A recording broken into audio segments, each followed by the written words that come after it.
Em 1862, um chanceler da Prússia disse que a unificação da Alemanha só se daria através de sangue e ferro. Esse cara se chamava Otto von Bismarck. Foi um dos grandes líderes do processo de unificação alemã. Assunto da nossa aula hoje, beleza? Eu me chamo Edilson Santos, sou professor de História do Colégio Leite Vestibulares e esta aula é voltada para os meus alunos aí do terceiro ano do ensino médio e também para as turmas de pré-ENEM, beleza? Esta aula eu vou dividir para vocês em três partes. A primeira parte eu vou falar para vocês como é que estava geográfica e politicamente a Alemanha, a região que hoje é a Alemanha, antes da unificação. A segunda parte eu vou falar para vocês como se deu, quais foram as etapas da unificação, que foram 4 etapas, beleza? E por último, para fechar, eu vou te explicar como é que finalizou ali o processo de unificação e como é que ficou ali a situação da Alemanha depois do processo de unificação, beleza? Muito bem, então vamos começar aqui para a primeira parte. Nessa primeira parte, o que eu quero que você pense? Veja, se você fizesse uma viagem lá para onde hoje é a Alemanha, mais ou menos por volta de 1815. Imagina que em 1815 você faria uma viagem para lá, quero saber como é que está a Alemanha. Chegando lá, você não ia encontrar a Alemanha, a primeira informação era essa. Você ia encontrar, na verdade, na região, aquele território, você ia encontrar 38 a 39 estados, cada um com seu governante, com um rei, com um príncipe, ou até mesmo ali com qualquer outro duque, beleza? Então, o que acontecia? Politicamente falando, você não tem unificação, porque cada príncipe, cada rei, por exemplo, ele é ali o governante de um reino, de um ducado, beleza? Então, não tem um único imperador, não tem um único rei, não tem um único presidente para mandar em todos os 39 estados. Então, politicamente falando, você não tem, portanto, a unificação, beleza? E geograficamente falando, você também não tem, porque você tem o que hoje a Alemanha estava dividida em 39 estados, em 39 pedaços. É como se fosse uma grande pizza em que você tivesse 39 pedaços de pizza, beleza?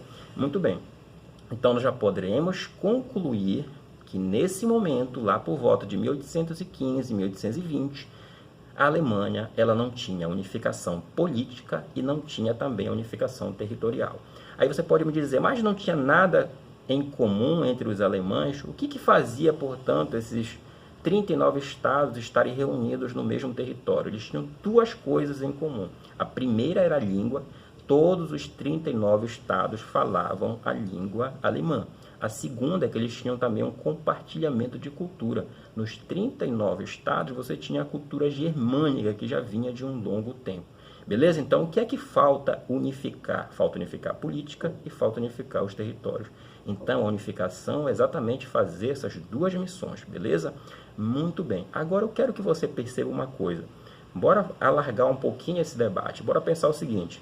Esse conceito que nós usamos hoje de Estado-nação, ele é muito interessante para ser falado, para ser discutido dentro desse processo de unificação alemã, dentro desse assunto. Por quê?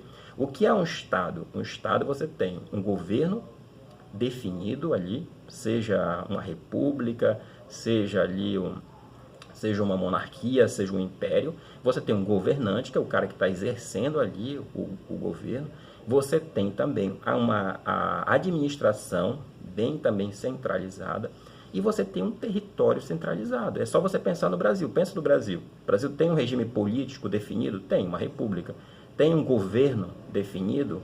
Tem, a presidência da república. O presidente é só um cara que está lá, tem a presidência. Tem um território definido? Tem também. Tudo bem fechadinho. Então, por isso que o Brasil é um Estado. Por que o Brasil pode ser chamado Estado nacional? Porque aí já entra em discussão outro conceitozinho, que é o conceito de nação. Nação, ela tem a ver com o quê? Com sentimento, com orgulho nacional, com patriotismo, com pátria, com compartilhamento de ideias. Isso que é, portanto, nação. Então, nessa época, lá na Alemanha, lá no passado, no começo do século XIX, você não tem ainda o Estado e nem a nação. Isso vai ser construído com o processo de unificação. Beleza? Tá ok então? Então essa foi a nossa primeira parte da aula. A nossa segunda parte da aula é exatamente mostrar para você como é que vai se dar o processo de unificação. Quando é que vai surgir a ideia de unificar? Quem vai colocar essa ideia? Bora lá então. É basicamente o seguinte, lá por volta de 1820 mais ou menos, tem um dos estados, dos 39 estados, que era inclusive o maior e o mais poderoso, chamado Prússia. A Prússia começa a falar em processo de unificação. A Prússia começa a dizer: nós queremos unificar esses 39 territórios. Porém, o segundo grande estado era a Áustria. A Áustria não queria unificar. E aí começa a ter um primeiro atrito entre a Áustria e a Prússia, que você vai ver que vai se alargar aí até o final do processo da unificação. Beleza, então a Prússia falou: muito bem, só que eu vou mandar e vou fazer o processo de unificação. Aí a Prússia começou então a fazer medidas após medidas, passo a passo, até completar o processo da unificação. E essa jornada que eu vou te mostrar agora, desde o primeiro passo até o último passo. O primeiro passo, pessoal, começou ali em 1834 e o último passo vai terminar em 1871. Tranquilo? Então, bora lá. Em 1834, houve o primeiro passo para a unificação, que foi a unificação econômica. Foi uma unificação que a gente chama de aduaneira. Um nome que, em alemão, a gente chama de Zollverein. Então, todos os 39 estados agora, com a unificação aduaneira, que é o Zollverein, podiam circular produtos e mercadorias. Então, houve essa unificação econômica, que foi, inclusive, positiva para o estado da Prússia, desculpem, porque a Prússia cresceu muito. Foi muito positivo, muito útil o processo de unificação econômica para o reino da Prússia. E também para outros estados também, e também até mesmo para aumentar o compartilhamento do nacionalismo que já estava também ali presente dentro dos estados alemães com o processo das revoluções liberais. Tranquilo, beleza? Então, muito bem. Então, você já tem esse processo, já tem o primeiro passo, que foi em 1834. Vamos para o segundo passo. O segundo passo, pessoal, vai se dar ali na década de 60, 1860. Em 1864, o que aconteceu? Preste bem atenção agora, tá? Nesse processo, nessa década de 60, década de 60, vai acontecer o seguinte: vai subir ao poder um rei na Prússia chamado Guilherme I. E o Guilherme I vai contratar um chanceler, ou seja, um ministro chamado Otto von Bismarck. Isso mesmo, aqui que entra a história desse cara. Então, Otto von Bismarck foi contratado para trabalhar como ministro para o rei Guilherme I. Resumindo para vocês, na década de 60, 1860, você tinha na Prússia o rei, que era Guilherme I, e o primeiro-ministro, o ministro, que era o Otto von Bismarck. O Otto von Bismarck vai ser o grande idealizador e concretizador e finalizador do processo de unificação, beleza? Então agora vamos fazer o segundo passo da unificação. E quem é que vai estar à frente agora desse processo de unificação para completar todo o processo de unificação? Vai ser exatamente o Otto von Bismarck e também o Guilherme I. Mas o chefe, o líder mesmo, o grande idealizador cara, o Otto von Bismarck. E o que o Otto von Bismarck faz? Ele faz muito habilmente uma jogada ali. Ele percebe em 64 ali que era o momento dele fazer uma guerra para começar o processo de unificação. E aí, em 64, então, 1864, ele vai lá, joga uma lábia lá para a Áustria e consegue convencer a Áustria para se unirem e lutarem contra a Dinamarca. Contra a Dinamarca, sim, cara, tinham 2 ducados na fronteira ali com a Dinamarca, hoje, que estavam sob o controle da Dinamarca daquela época. Então, o que era que o Otto von Bismarck queria? Ele queria fazer uma guerra contra a Dinamarca para pegar esses 2 ducados. E daí, portanto, começar a unificar o norte de toda a Confederação Alemã. E foi exatamente isso que ele fez. Então, ele convidou a Áustria topou, e eles, portanto, se juntaram. Áustria de um lado, Áustria e Prússia de um lado, contra de outro lado a Dinamarca. Quem venceu essa história? Pessoal, quem venceu aí foram os austríacos e os prussianos. A Dinamarca perdeu os 2 ducados. E aí começou uma porrada entre a Prússia e a Áustria por causa dos 2 ducados. No final, 2 anos depois, em 64, entraram em porrada a Áustria e a Prússia. E aí nós tivemos, no final dessa batalha, a vitória dos prussianos. A Prússia venceu. E, cara, a Áustria foi derrotada. E aí, nessa terceira etapa do processo de unificação, em 66, o que aconteceu? A Prússia conseguiu unificar todo o território ali do norte da Confederação Germânica.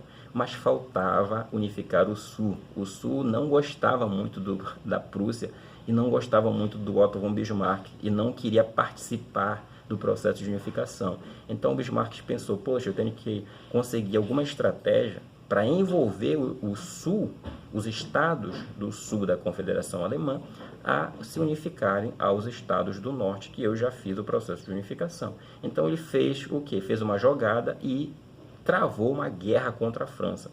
Quando ele travou uma guerra contra a França, os estados do Sul, já com aquele sentimento nacional, se sentiram no dever de ajudar os seus irmãos alemães, os demais estados, e aí, cara, houve a concretização do sonho do Bismarck, que era a união dos estados do Norte, mais os estados do Sul, contra a França.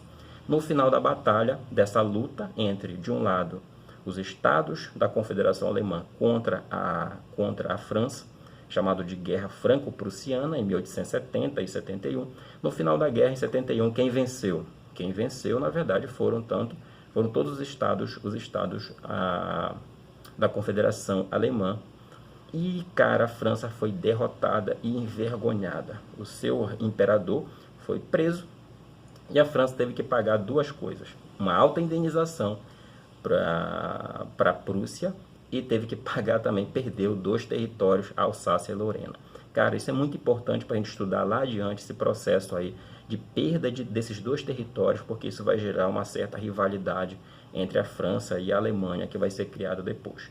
Então, resultados da guerra, que é já a nossa, entrando agora, pessoal, na nossa terceira e última etapa parte da nossa aula. Neste momento agora, o que eu quero de vocês? Percebam que quando a França é derrotada, o que vai acontecer agora? Os estados alemães, os príncipes ali, aquela galera que venceu, vai escolher o Guilherme I, que era rei da Prússia, como o imperador de todos os estados da Alemanha. Preste muita atenção para isso. Veja, o Guilherme I foi coroado imperador de todos os 39 estados alemães e agora, na verdade, aí sim você pode falar que a unificação territorial foi completada e a unificação política também. Política por quê? Porque você tem só um presidente, só um governante, que no caso é um imperador. E por que a unificação territorial? Porque todos os estados da Confederação já foram unificados, tanto o Norte quanto o Sul. Então você agora tem um Estado-nação, beleza? Então olha só o que aconteceu no final dessa história. Aconteceu a formação de um Estado Nacional, que é basicamente o que veio se tornar a Alemanha de hoje. E nesse momento é que foi inaugurado o famoso Segundo Reich, ou Segundo Império Alemão. Por que o segundo? Porque o primeiro era o Sacro Império Romano Germânico, que tinha sido formado ainda lá na Idade Média. E o terceiro, depois, lá na década de 30, é o Hitler, que sonhava em construir também. Beleza? Então aí a unificação da Alemanha se completa e a Alemanha sai vencedora em todos os sentidos. Agora você tem o Estado Nacional unificado, você tem tudo unificado, isso facilitou com que a Alemanha começasse a explodir economicamente falando e começasse a aumentar o seu poderio bélico, o seu poderio naval e também o poderio comercial, e aí ela ia entrar na famosa corrida imperialista e que, portanto, isso seria decisivo para a política internacional do restante do século XIX e do começo do século XX. Beleza? Pessoal, então foi isso aí, processo de unificação alemã. Até a nosso próximo encontro. Falou!